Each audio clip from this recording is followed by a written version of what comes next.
بسم اللہ الرحمن الرحیم۔ السلام علیکم۔ ام المومنین حضرت عائشہ صدیقہ رضی تعالیٰ عنہ حضور پاک صلی اللہ علیہ وآلہ وسلم کے نکاح میں شوال کے مہینے میں آئیں اور شوال کے مہینے میں ہی آپ کی رخصتی ہوئی۔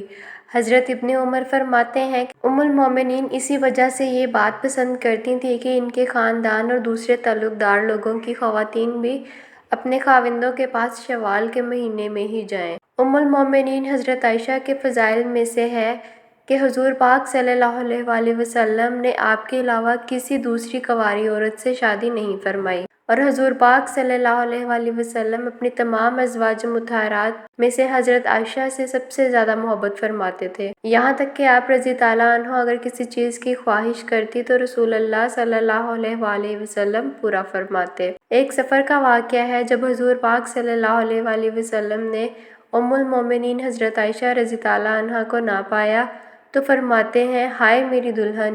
یہ الفاظ امام احمد علیہ رحمہ کے ہیں۔ حضرت عائشہ صدیقہ فقہ کی بہت بڑی عالمہ اور فصاحت کی دولت سے مالا مال تھیں، نیز آپ نے رسول اللہ صلی اللہ علیہ وآلہ وسلم سے بکثرت احادیث روایات کی ہیں۔ آپ عرب کی تعریف اور اشعار کی بھی بہت بڑی عالمہ تھیں، یہی وجہ ہے کہ صحابہ کرام اور تابعین کی بہت بڑی جماعت نے آپ سے احادیث روایت کی ہیں۔ نبی کریم صلی اللہ علیہ وآلہ وسلم نے حضرت عائشہ صدیقہ رضی تعالیٰ عنہ کے لیے 2 راتیں مقرر فرما رکھی تھیں، ایک ان کی اپنی اور ایک حضرت ام المومنین سودا رضی تعالیٰ عنہ کی، کیونکہ وہ بوڑھی ہو گئی تھیں اور انہوں نے اپنی باری بھی حضرت عائشہ کو دے دی تھی۔ حضرت عائشہ ام المومنین حضرت خدیجہ الکبریٰ رضی تعالیٰ عنہ کے بعد ازواج میں سے خوش قسمت ترین ہیں کہ جنہوں نے اللہ کے نبی کے ساتھ اتنی زیادہ قربت نصیب فرمائی۔ حضرت عائشہ حضور کی رفاقت میں تقریباً 8 سال اور 5 ماہ رہیں، لیکن اس سارے عرصے میں ان کے ہاں کوئی اولاد نہ ہوئی۔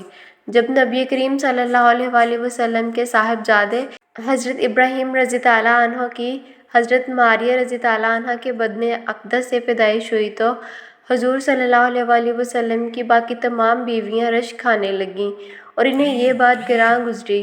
حضرت ابو جعفر سے روایت ہے کہ رسول اللہ صلی اللہ علیہ وآلہ وسلم کچھ دنوں تک حضرت ماریہ کے پاس نہ گئے، کیونکہ آپ صلی اللہ علیہ وآلہ وسلم کی باقی تمام ازواج مطہرات پر گراں گزرتی تھی، ان پر رشک کھاتی تھیں، مگر ان سب میں سے سب سے زیادہ رشک حضرت عائشہ کھاتی تھی، کیونکہ وہ بے اولاد تھیں اور انہیں اولاد کی شدید خواہش بھی تھی۔ حضرت عائشہ رضی تعالیٰ عنہ فرماتی ہیں، جب حضرت ابراہیم علیہ السلام پیدا ہوئے تو رسول اللہ صلی اللہ علیہ وآلہ وسلم ان کو لیے میرے پاس آئے اور فرمایا، اے عائشہ میرے ساتھ اس کی شبہات تو دیکھو، یہ میرے ساتھ کتنا ملتا جلتا ہے۔ تو میں نے کہا، مجھے تو کوئی شبہات نہیں دکھائی دیتی۔ تو فرمایا، کیا تو نے اس کا گورا رنگ اور گوشت کو نہیں دیکھا؟ میں نے کہا، جو دائی اونٹنی کے دودھ سے پالا جاتا ہے وہ گورا اور موٹا فربا ہوا کرتا ہے۔ اس کے بارے میں ایک اور روایت بھی موجود ہے جس میں کہ یہ الفاظ ہیں کہ حضرت عائشہ رضی تعالیٰ عنہ نے عرض کیا،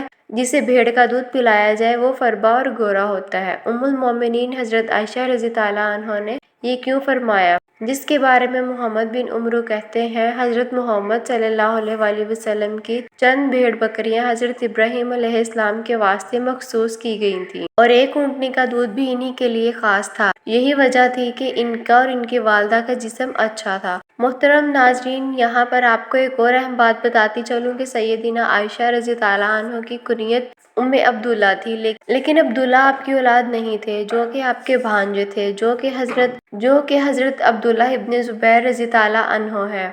جب ان کی ولادت ہوئی تو رسول اللہ صلی اللہ علیہ وآلہ وسلم نے ان کے منہ میں اپنا لعاب شریف رکھا اور حضور پاک نے حضرت عائشہ سے فرمایا، یہ عبداللہ ہے اور تم ام عبداللہ ہو۔ حضرت عائشہ فرماتی ہیں، اس کے پاس ہمیشہ میری کنیت ام عبداللہ ہی رہی، جبکہ میری کوئی اولاد نہیں تھی۔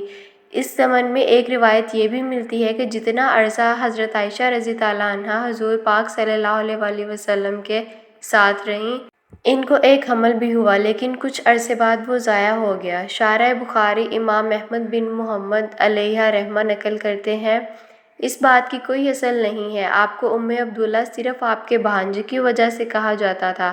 ایک دن آپ نے ازراہ حضرت حضور پاک صلی اللہ علیہ وآلہ وسلم سے اس بارے میں عرض کی اور خواتین نے تو اپنے سابقہ اولادوں پر اپنی کنیت رکھی ہے، میں اپنی کنیت کس کے نام پر رکھوں جبکہ میری کوئی اولاد نہیں؟ تو رسول اللہ صلی اللہ علیہ وسلم نے فرمایا تم اپنے بھانجے عبداللہ کے نام پر اپنی کنیت رکھو جو کہ تمہاری بہن اسماء بنت ابو بکر عبداللہ بنت عوام کے بیٹے ہیں۔